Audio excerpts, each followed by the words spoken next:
y apelás al humor, al, al cliente le gusta que lo sorprendan, obviamente, y esto aplica para todo, prácticamente. Mencionabas algo muy interesante, la gente no cambia porque le da temor. ¿Crees de pronto que el temor viene o porque mi compañía tiene unas políticas muy estrictas en las que yo no puedo salirme de esta línea y de este handbook en el que yo tengo que hablar porque no es la personalidad de la marca, ¿no? O si es una compañía pequeña porque el dueño te mata si haces una cosa distinta que no sea lo que a él le gusta. O sea, ¿qué es lo que genera ese miedo? Pero más que miedo es por qué no resolverlo. Es decir, ¿a qué le teme quien diseña la comunicación para que pudiera transformarlo? Ese miedo, ese miedo es increíble y es un miedo muy visceral. Y lo mencionaste ahora. En Colombia le decimos a eso patear la lonchera. Es decir, no hacer lo que el jefe te dice es patear la lonchera. Y a veces hay que convencer al jefe que está paquidérmico, que está congelado en el tiempo, porque definitivamente impactar los procesos. Pero yo siento que las empresas deben como retomar al tema de las colaboraciones, del pensamiento co-creativo, porque si tienen un pensamiento demasiado autocrático, pues todas las decisiones y todo lo que ocurre, pues va a depender de un líder. Entonces ya ahí el trabajo con las organizaciones siento yo que es un poco más profundo, que está más allá de la venta. Siento yo que está más del lado del endomarketing, que es el mercadeo hacia adentro. Es decir, todos los esfuerzos de marketing que se invierten hacia afuera, pues hombre, inviértanlo también hacia los empleados.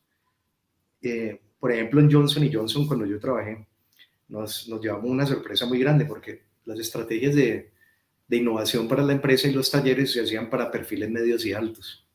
Pero después cuando lo hicimos con impulsadoras, con mercaderistas, con supervisores, nos dimos cuenta que entendían mejor del producto que el gerente de marca, que el grouper, que era el gerente de Ir a la marca. calle. Claro, entonces entendía que cómo era el material POP, si estaba funcionando o no, el precio, cómo era el tema del color, la experiencia con el cliente. Estas niñas, estas impulsadoras sacaban una arepa voladora de la cabeza increíble en esos talleres de innovación, que no sacan los gerentes y gente que había estudiado mucho porque conocían la calle. Lo dijiste muy bien claramente con el tema del taxista que entendió muy bien cuál era esa necesidad del cliente. Creo que eso, a vos, ¿qué te ha pasado, por ejemplo, en temas de empresas, David, cuando has querido hacer una consultoría y te encontrás con estos líderes que están congelados en el tiempo y que definitivamente pueden impactar la cifra? No, generalmente los que no quieren cambiar no son mis clientes. Primer filtro de un cliente potencial en general, que yo creo que eso es un punto importante entender también, Paulo, y es, no siempre se puede. Y habrá ¿Por qué? circunstancias Perdón, no te escuché lo último. que no siempre se puede y que habrá circunstancias en las que definitivamente es imposible. Entonces uno decide si lo sigue intentando, se maneja como está o busca otras alternativas. Pero por lo general, yo creo que lo que más le cuesta a las compañías es, uno, identificar qué las hace diferentes porque creen que son especiales, pero cuando se enteran que la competencia tiene lo mismo, no es tan fácil de manejar. Y dos, yo creo que esta forma de comunicación estamos muy apalancados, depende mucho de la compañía. Yo creo que hay dos grandes grupos. Las grandes compañías que trabajan con agencias y tienen los creativos y que no sé qué, que me parece que tampoco es que se diferencie pues en mayor creatividad porque terminamos diciendo cosas distintas, de pronto tienen recursos más atractivos para producciones o para, digamos, otro tipo de cosas, pero no es que haya grandes desafíos o que estén retando la comunicación. O está la empresa más pequeña o la pyme, que simplemente es muy guiada por la experiencia del líder que define cómo se debe comunicar. Pero en general yo creo que tiene mucho que ver con lo que mencionabas del temor, ¿no? Yeah. Puede que no sea la daga, el mismo temor del dueño, o el temor del presidente de la empresa, y es yo no puedo salirme de la línea porque qué riesgo para la marca, porque lo he venido haciendo hace 20 años, porque definitivamente es la forma como hemos avanzado, ¿no? Entonces creo que el temor a cambiar, no solamente por el jefe y por la lonchera que hablabas, sino por creer que jugar seguro es mejor.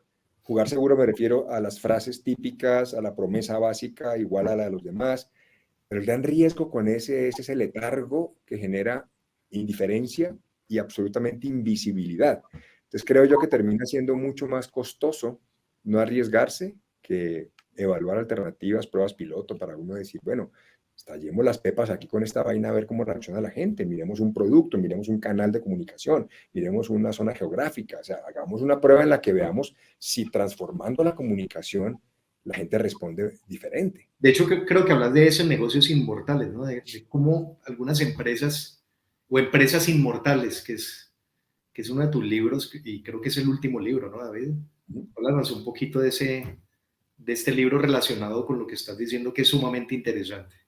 Digamos que ese libro es como de la secuela de la saga de Bueno, Bonito y Carito y tiene que ver mucho con la venta rentable.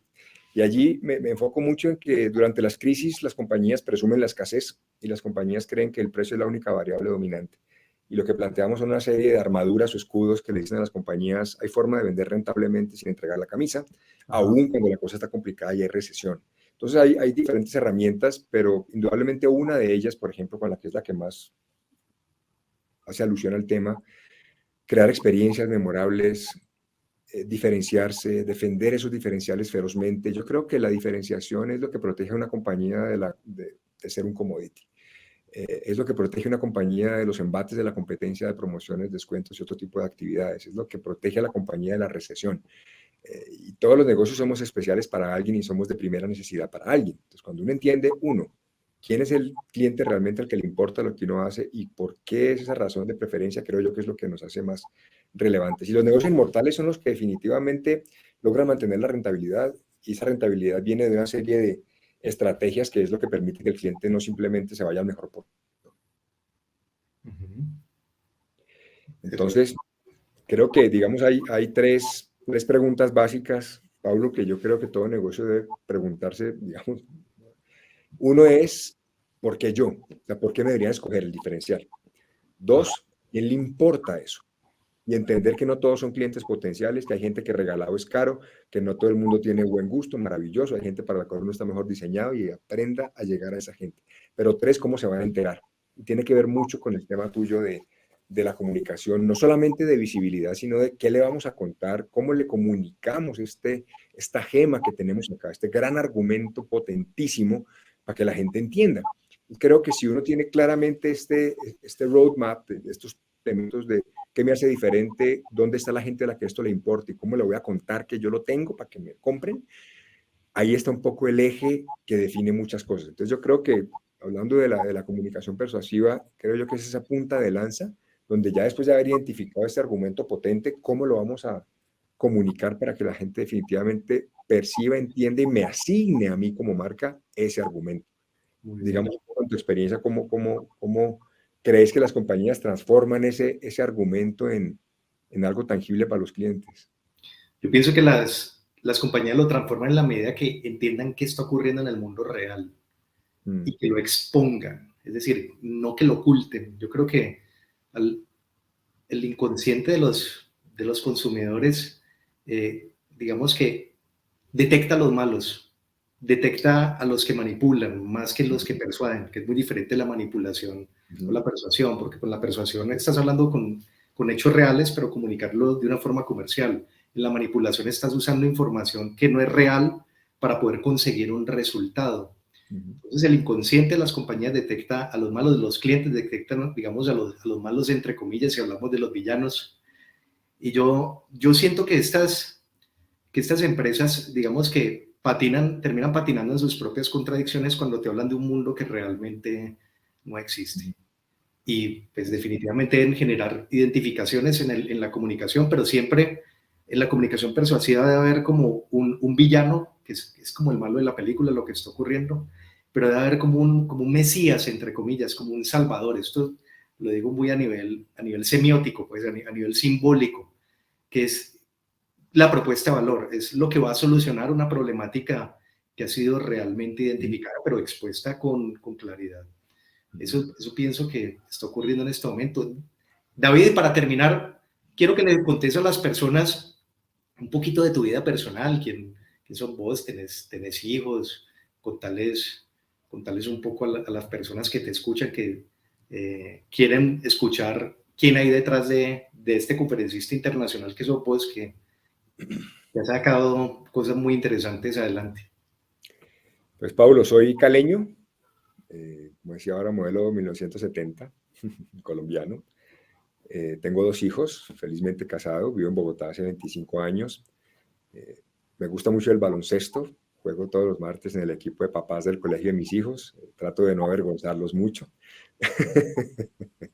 Estoy empezando con un hobby muy chévere que es la fotografía, porque me parece que complementa muy bien el storytelling narrativa de los libros. Digamos que mi gran pasión es escribir, estar en la calle, contar historias, hablar con la gente, empresarios o con la cotidianidad y transcribirla. Pero la fotografía estoy aprendiendo que es un complemento muy lindo para contar la historia más ilustrada, digamos. Entonces, es eso, soy apasionado por lo que hago, por como te digo, escribir, investigar, trabajo con mucha intensidad, pero porque de verdad disfruto mucho lo que hago. Viajo muchísimo por mi trabajo, me permite conocer muchas culturas, muchos países, muchas personas, muchas industrias. Entonces, esta posibilidad de calle me fascina y la pandemia casi me enloquece porque pues obviamente no tuve la posibilidad de recorrer las plazas de mercado, en los aeropuertos, de hablar con la gente, de mirar experiencias. Pero bueno, creo que ya vamos poco a poco saliendo del tema. Bueno, David, ¿y tu marca para compartir en redes? Contanos Creo cómo te... que lo más fácil, Paulo, es la página web, que es bienpensado.com. Ahí están todos los enlaces a todas las redes sociales y allí publicamos continuamente artículos, videos. Tenemos más de 2.200 artículos allí escritos, tenemos más de 300 videos. Contenido brutal, pues impresionante. Recursos gratuitos para descargar, libros electrónicos, hay audios, hay mucha información, porque es un poco nuestra misión. Digamos, nosotros vivimos de dictar conferencias más a corporaciones, pero el resto del contenido que compartimos, 29% es gratuito. Entonces, ahí hay mucha información que yo creo que puede ser útil para la gente. Bueno, muchas gracias, David. Es un orgullo tenerte acá. Además, un compañero del colegio entrañable por muchas personas. Además, un man bacano, pues no es el David por allá atmosférico que levita, sino un David cercano a la gente, que es lo que me llama la atención de la forma como te comunicas vos. Bueno. No, chévere. Paulo, muchísimas gracias por la invitación. De verdad, disfruté mucho de la conversación. Excelente, David, súper. Bueno, a todos ustedes les habló Paulo Restrepo Copy y descuadriculador de mentes aburridas. Permanezcan conectados. Gracias, David. Muchas gracias. Un abrazo, Paulo. Un abrazo.